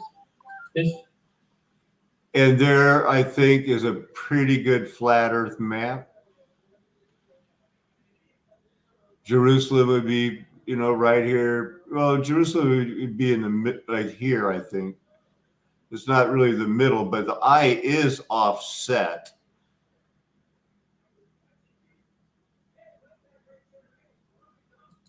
The 1519 map shows it as no longer connected to Africa, but now the Americas. But that same year, What? Tartaria? Ferdinand Magellan sailed through the strait that would come to bear his name. He named the area to his south Tierra del Fuego, meaning land of fire. Man, I could get lost in there so easy. Without even trying. No kidding. Reportedly after the many fires lit up by the local population. This proved that the Americas were not in fact connected to they were connected, and they were living only on the outside, and this was all familiarized. Everybody's heard the term Tierra Incognita as opposed to Tierra Australis, and blah blah. Whoop-de-doo. Here we go. to a southern continent. But because Tierra del Fuego was so far south and not thoroughly explored, instead of disproving Terra Australis, this was interpreted as actually being Terra Australis. Had Magellan Holy cow. Hey, part of the United States lived down under. Maybe. We might also come from a land down under. And Canada is our little ticket up there. Alaska too. explored just a little further south and rounded the Americas in the open waters, it would have been a massive blow to the Terra Australis theory. The first depiction of Terra Australis as a disconnected landmass on a globe appeared just 4 years later on Johann Schooner's lost 1523 globe. The 1531 That's world how come map their site- hemispheric maps always have to show the tip of South Africa sticking into the other hemisphere. I see it perfectly. You know what this all means? They are liars. Oh my goodness. These teachers are getting lied to, Randy. Any final words before I hit play here? How long you got, brother? Surprise, surprise, huh? Yeah. Oh, I probably have half hour. Okay. Uh, Because if you need a half an hour. Yeah. The only thing I can think of, Matt G, is that, I do agree that a lot of the Native American tribes were the lost tribes of Israel. That doesn't mean that their New Hopi nonsense is any less demonic and stupid as any other God that isn't the Most High El Elyon and Jesus Christ, our Messiah, who is El Elyon living in the flesh. A lot of people ended up back in Egypt, what I call the United States. A lot of those people did. Jeremiah, and was lucky to get out. But a lot of them were left over here. And I think that there were some repentant, and there aren't only some deserts and things up in there where the Utes lived, but I think that there were some people that repented and there's wherever there's a desert, I think there were remnants of the actual lost, unrepentant bad tribes. It was really Judah, Ben, and some Levites were the only good tribes. That's it. And the other ones all weren't lost. Like, where did they go? They were lost. They left. They started sharing the God of the Bible with other gods wherever they ended up. That's the difference, I think. This ought to be good. You got a half hour, huh? Okay. Yeah. How do we move in this direction towards modernity, establishing the Erie Canal and the steamship and the telegraph, and at the same time, this culture is also looking back to beliefs that would not be out of place in Salem in the 1690s, right? So, but I want to talk also, so keep that in the back of your head. I want to talk about, when I say conspiracy theorists, or we talk about American conspiracies, what are some of the kind of conspiracies that we're talking about? What are conspiracies that you know of in the United States? Go, Randy. Go? What was the first one you think of, man? Well, I thought he just touched on it, didn't he? Say the Erie Canal? No, well, okay, keep going. What would you say? What would you say teachers need to worry about in 2018? Oh, you mean like why the Statue of Liberty is built on a star fort? Things Or like that. Sort of. Wait, Yeah. he's conditioning these teachers to every conspiracy under the sun. I thought it was funny. The first one that they named in 2018 was NASA's real. Yes, ma'am. We did not know. The moon hoax, yes. I had a student tell me this year that the Las Vegas shooting was a ploy by the United States government to take away American guns. Right, this is Second Amendment kind of New World Order stuff, yes. Sandy Hook didn't happen, right? Others? JFK assassination. The Holocaust. Holocaust didn't happen. Parkland shooting is set up, right? So kids, crisis actors. So we could go on and on and on, right? So here's a short list. Kennedy assassination, birthers, Obama wasn't born in the United States, truthers, 9/11 was an inside job. First time he mentioned it, that should have been, that's way up there on the list, because that not only did they make us, believe a lie and tell us to never forget, they've taken it out of most people's memory. Well, and when you're mention a list, you're thinking of doing it chronologically backwards, because the most recent, should be more significant than the ones previous, but no, and then you never do get to the end of the list because it goes on and on and on. Yeah, exactly. That's why this is an hour and 23 minutes, and this is a 2-part show. But they didn't air part 2. But he just goes on and on and on until he numbs them out, saying anything you say, we got an answer. But he doesn't give answers. Well, I see the moon landing, the Federal Reserve. I mean, and his isn't in any real order. They're just on a list. It's just enough to take an old, like as Tommy would have to say, Alan, you're high. UFOs, that the United States government is hiding information about aliens and UFOs, right? FEMA, New World Order, Jade Hell martial law. This is we're going to put people in FEMA camps. The ATF is going to take our guns. We can disarm the American population. This is crisis actors around every shooting, right? NAFTA and the AMERO. Is it people with the AMERO? The AMERO was NAFTA is the North American Free Trade Agreement. There was an argument in the 1990s that NAFTA was leading into what was going to be a tri-union of the United States, Mexico, and Canada that would use a new dollar bill called the AMERO. In fact, there were reports coming out about red money. And so when we've redesigned our currency, you have recognized we redesigned our currency. When people saw stacks of those, the thought was, this is going to be the AMERO. This will be our new dollar, right?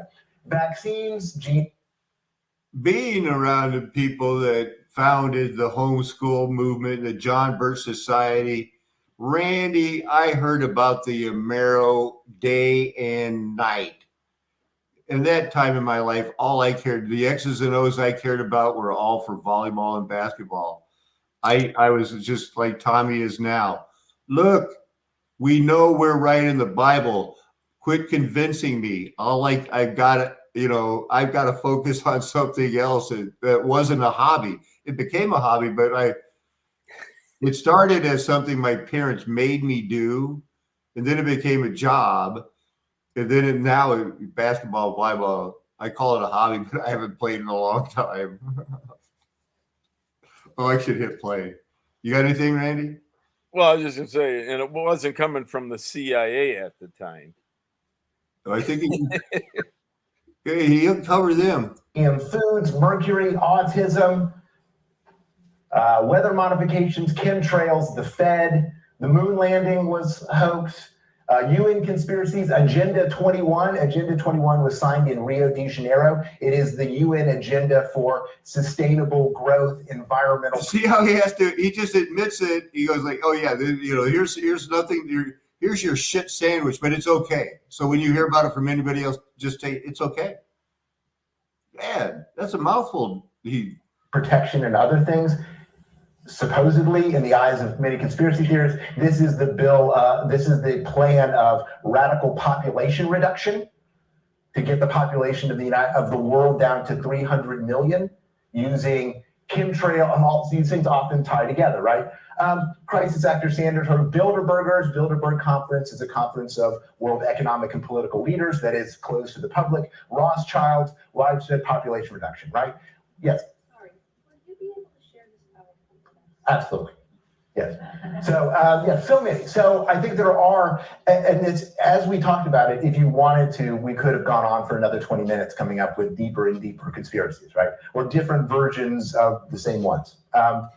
So a wide range. And since he just gave permission to film this, that's probably why they quit filming about the 27-minute mark and it's only audio. So where's the QAnon and all that kind of?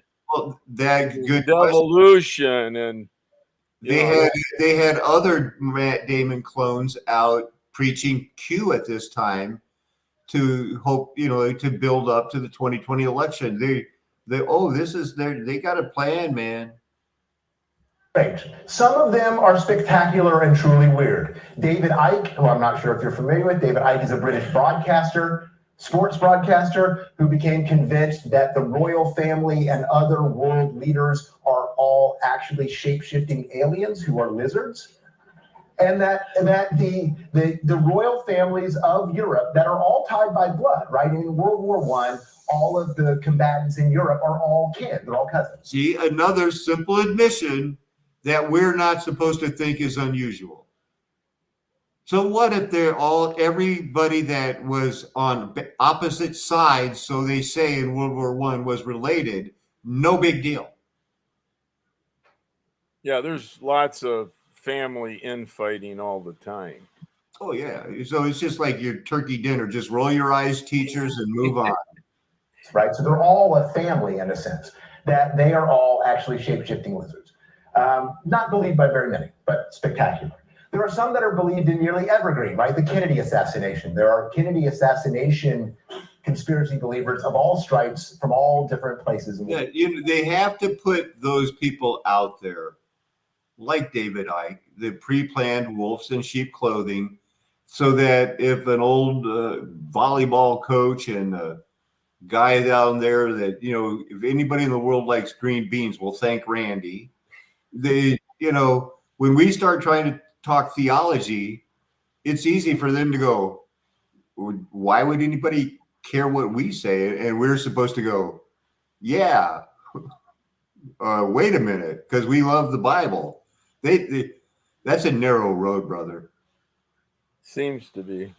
Yeah, well, but we do have that faith that eventually we know there's going to be a city that gets rescued. We just don't want it to be like a suburb, I'll talk about that a little bit. Others are widespread that keyed into cultural moments, like the birther controversy. The birther controversy was very big news. I'm never going to make it through this video because there's no way Barack Obama was born in Hawaii. There's no way. I mean, if he was, they would have rubbed that thing, the real birth certificate, in our face and had all his friends going, we is his neighbor. Not one. It's another conspiracy that's real. Is real. Yeah. In the late 20-teens will probably not be huge news 15, 20 years from now. It's not probably going to be the Kennedy assassination. There are some that never take, right? There was an argument that Obama sabotaged the Deepwater Horizon in the Gulf of Mexico to have new policies against oil use, to push solar power, but this one came up, was sampled, everyone was like, no, and then it kind of went away again, right? So this happens in this kind of life cycle of conspiracy theories. So the reality, one of the things we have to think about, and the second part we'll be talking about what we do with our students and how we talk to our students about conspiracies and how we talk to our fellow American citizens about conspiracies. One of the things we have to acknowledge as part of this conversation is that conspiracies exist. If you say a conspiracy is a group of people working together, often in secret, to advance an agenda beneficial to them, then conspiracies are literally everywhere. Every corporation that is coming up with a new rollout of the bacon double cheeseburger with Rio sauce, the 11 herbs and spices in KFC, the secret formula of Coke. What I mean is people meet in secret to do all kinds of things for their own interests. And right now, maybe less now than in the Cold War, there are people in high-rise office buildings thinking of how to protect you. The CIA, the FBI, Justice Department. There were also, certainly when I was a child in the 1980s, living outside of MacDill Air Force Base, there was someone probably not much older than me in somewhere in Russia sitting on an ICBM targeted with my neighborhood, right?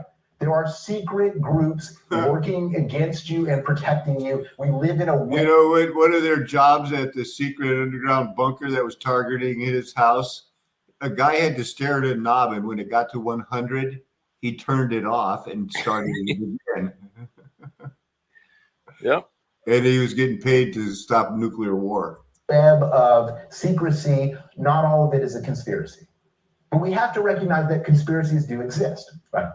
So I think that when we talk about conspiracy culture, when we talk about conspiracies, it seems like we're talking about something that's weird and strange and outside of the mainstream, outside of the way that most of us, because we all generally think of us as a group, right? Educated educators who teach people we are not part of this group, that group is out there. And this is a fringe, strange part of America. But they do a good job of making it, the teachers took that part to heart, didn't they? Well, what about the Russian misinformation that's labeled as the Hunter Biden laptop? Right. Stuff like that. Yeah, but here's how they get away with it. They're the educators. They're the educated ones, and they're teaching other educators, and they're going to be the ones that say yes sir, yes sir. And they're going to say, well, believe what you want to believe. This is what they're told to tell them. Outside of the mainstream, outside of the way that most of us. Nobody wants to be outside of the mainstream. So this is a thing about what I want to become a we in. So there's we, and then there's the other we. That's them, us. They'd be considered their we too. Mm-hmm. Oh, I just confused it. That's because we all generally think of us as a group, right? Educated educators who teach people we are not part of this group, that group is out there. And this is a fringe, strange part of American culture. I disagree. I think that conspiracies is how Americans do politics. It is often the first move. When I heard yesterday, maybe you did too, that Stormy Daniels got arrested, I had conversations with no less than 5 people about it yesterday, who are all of differing education levels from high school to postgraduate medical school, who all said they set her up. Who they is, why they set her up, but the first thought is they set her up, right? Right? There's a growing sense in the United States, and I'm going to trace some of these conspiracies from early on in our founding to the present day, of about this is a way that Americans do politics, think politically. And it's also part of our, and maybe other countries too. I don't know that it's just unique to America, but America is what I've studied. And it certainly is a powerful force here. The way we think about politics, whether it is Bernie was rooked out of by a conspiracy of the Clintons, or Trump saying this is a conspiracy to get me unelected, or all of these simple things, probably down to every local school board of a conspiracy to do one thing or another. Put in a street light, change the hours of the bus drop schedule, whatever, right? So in my own classes, I talk about the occult, right?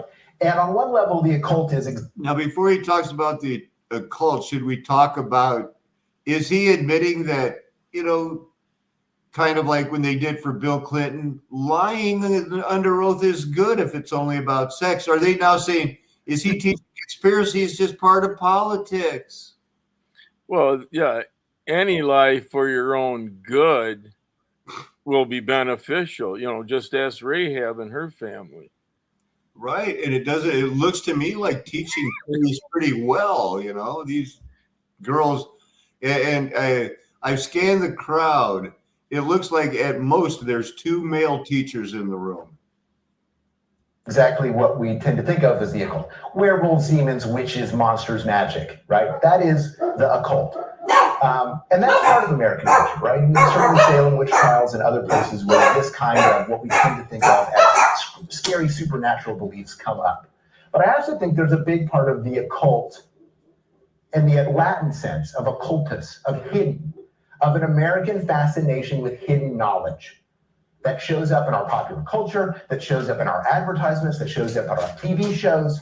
This idea that Americans are haunted by, that the world is not what we see, and the real things that happen and really affect us, the important things are the things that are happening hidden underground both metaphorically and quite literally, okay?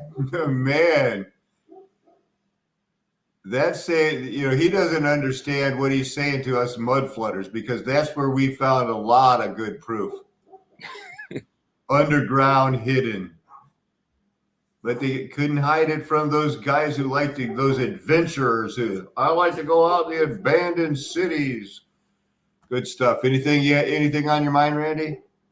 Well, and this guy is kind of he's wrapping up his, Oh, he's just getting warmed up. well,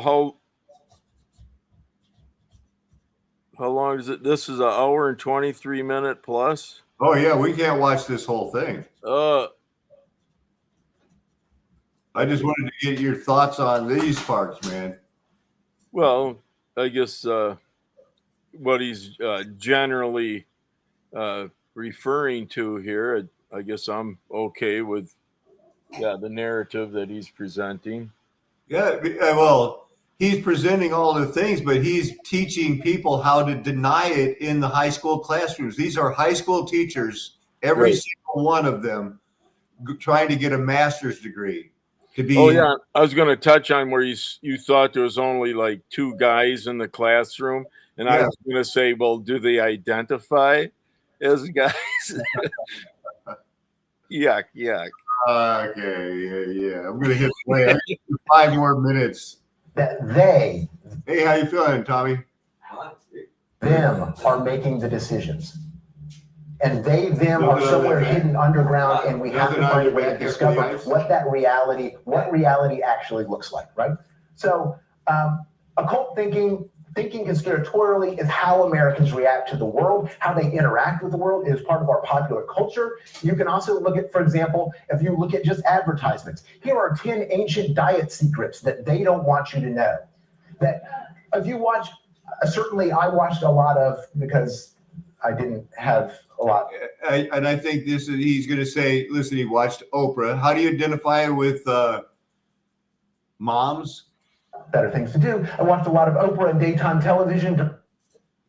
Let's jump ahead. 2014 book and ask, big events like wars, the current recession, and the outcomes of elections are controlled by small groups of people who are working in secret against the rest of us. We'll talk about more on this in our second hour, right? Only 30% disagree. Okay. Kyrie Irving believes the earth is flat. They lie to us, right? So part of this is, I don't want to necessarily make fun of Kyrie Irving, but I wanted to read some of this, right? So this is from the Sporting News, not known as necessarily being deep into conspiracy theories, but this is the idea that the earth is truly flat and this is being hidden, okay? So the earth is flat, Irving said matter-of-factly. Irving joins rapper B.O.B. as a notable denier of a sphere-shaped planet. Anytime you have a specific question like, quote, is the earth flat or is the earth round, I think you need to do research on it. I think we would all agree. When asked how he can believe the flat theory, Irving responded, because it is right in front of our faces, they lie to us. Irving also acknowledged that he has been taught his entire life that the planet is round, but thinks logically it just doesn't make sense. In other words, Kyrie Irving, if you really think about it from a landscape, the way we travel, the way we move, and the fact that can you really think of us rotating around the sun and all planets alive including specific dates being perpendicular with what's on with these planets and stuff like this. Irving explained using air quotes when saying the word planets. Maybe the Cavaliers don't need to acquire Carmelo Anthony at the trade deadline. Maybe they need Neil deGrasse Tyson. Ha ha ha. I am not here necessarily to make fun of Kyrie Irving, who literally states Newton's theory of planetary motion as a kind of. So if you wonder where the smartest women in the towns get it from, well, they get it from going to these teacher conferences. That's how you dismiss flat Earth. You just say every proof that anybody ever gets you there is stupid as a dumb basketball player. Yeah, and they can ridicule anyone that doesn't agree with them. There you go. And that's what they do. Well, that's what they're taught to do. And they stick to it because it's, that's now we're dealing with facts. We're going to do theological facts on another show. How much time you still got, Randy? I got about 10 minutes. Yeah. Okay, now he's not going to So be. don't let evidence and facts interfere with what you're trying to teach. No way. I'm going to keep using my facts because I like them. But these are important issues and part of a debate, right? The debate about 9/11, and Noah can talk about it. Part of it is evidence, and depending on who you're talking to, they might just be having an evidential debate. What would it take? How does a building collapse? Will steel melt? These kinds of things. But there are some people for whom that debate about the evidentiary basis of 9/11 or any one of these is a cover for a deeper anxiety. The anxiety of they lie to us, trust no one.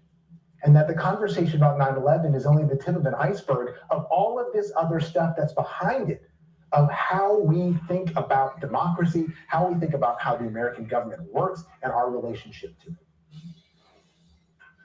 This is all for the first part, and we'll move to the second part after the break. But we can have some questions if you'd like. Do you want to do? I think they need you to have a mic. Don't panic. You'll hold it. Don't panic. Okay. Do you? Oh, this is weird. Okay. Do you see a difference between the conspiracy theories that, from what I can tell, seem? Do I see a difference in the odds, being somebody who likes the mathy stuff? We've already made a point of how few men there were in that audience. I know we can't see the audience, but all of a sudden, one of the three men in the room. Sounds like a man. Yeah, he sounds like a man. White men distrusting other white men, and the well-founded distrust that many communities of color have for a government that has, consistently oppressed and killed them over and over again. Is there a? I think you're absolutely right, and I would advise you to stay tuned for the next hour. So, we're going to talk about it, right? The claim that we're going to talk about how conspiracies break down racially and the types of conspiracies there are. But absolutely, given the long history of what American government and Americans in power in white society, slavery. White American male phenomenon, I guess I'm wondering. I think that's a great question. No, there's no right thing. But what I would like to say is I would like to address that question in the next time. Okay. But let me say that had I not thought of that question, it would be a truly devastating, great question. But yes, yes. To what extent is this solely an American phenomenon? Like, can you speak to if this exists internationally at all? I can try to. I think it is. I don't think it is an American phenomenon. I think if you look at other governments, particularly the Soviet Union and communists, were rife with conspiracies. When you have I think any place you have a government that is not responsive, or secret parts of the government in which how the function of political governments and political economy isn't clear, I think you have conspiracies. I think even in a little league, in a fantasy football league, you have conspiracies where someone's like, well, I can't believe they want to switch to PPR. There's a conspiracy, right? So I think it's partially naturally in us. I also think that one of the things that make it, and again, I'm talking without evidence, so I'm just so recognize that all of this could be revised by better scholarship. I think one of the things that makes us particularly rife post-1947 is the massive power of the United States. Like we talked about a great conspiracy matters. You have important people and a lot of money. America has a lot of money and huge power and the ability to power project in ways that if you were, say, Sweden or Lithuania or Belize, if Belize has a lot of horrible ideas, I'm not sure that they're having a whole lot of effect. But America has a worldwide empire. And again, I'm not to call it an empire, but we are in, 100 countries? We have military bases around the world. We have nearly unlimited capital, economics. Okay, so as we get ready to wrap up, Randy, who would have thought that he had all of these other, he lists all of the, true conspiracies that we worry about. And he talks about, just as casually as anybody would have at that time, how powerful the United States was. And since the pandemic, we've lost a war. Basically, that means we lost Iraq too when we lost Afghanistan. Yep. Now this is happening in Ukraine. Russia's on the move. China wants Taiwan back. And we're supposed to just act like, everybody still, the hard thing for me, and I know for Tommy, is that there's no proof we're stupid.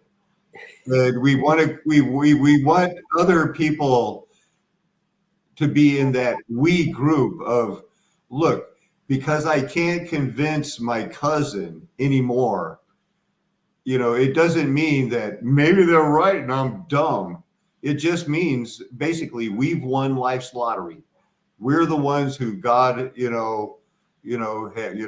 got a people, and it seems like you're either going to get it or you're not. But well, I mean, as far as this guy's explanation to these questions here, he had that statement that, better scholarships will probably prove what you can always, that's like going to a smorgasbord when it comes to education. Whether it's good for you or not, you're welcome to partake and believe whatever you feel like is what you want to do. I don't want to speak for Tommy, but I know one of the things that's been blowing my mind for the last 3 months, since Tommy brings it up every 2 days, is that 20 years ago, I would have been crazy saying, there are no dinosaurs with the men. This is faked it this way, that way. And now I'm going like, there sure are a lot of pictures of people riding dinosaurs and, statues of people riding dinosaurs and dinosaurs on the walls of things from like 600 years ago.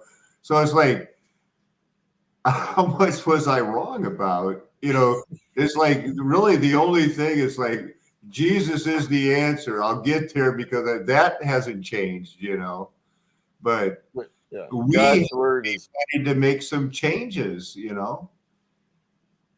like you questioning the Trinity. Who would have predicted that 10 years ago? Yeah, right. You want to wrap us up with a quick prayer, brother? Oh, sure. Heavenly Father, Abba, Alan and I thank you again for this opportunity that you have allowed us, or Alan, to present his subscribers with some more material to think about, ponder, hopefully in a meaningful way that they're able to apply it in and to their own lives and to those around them.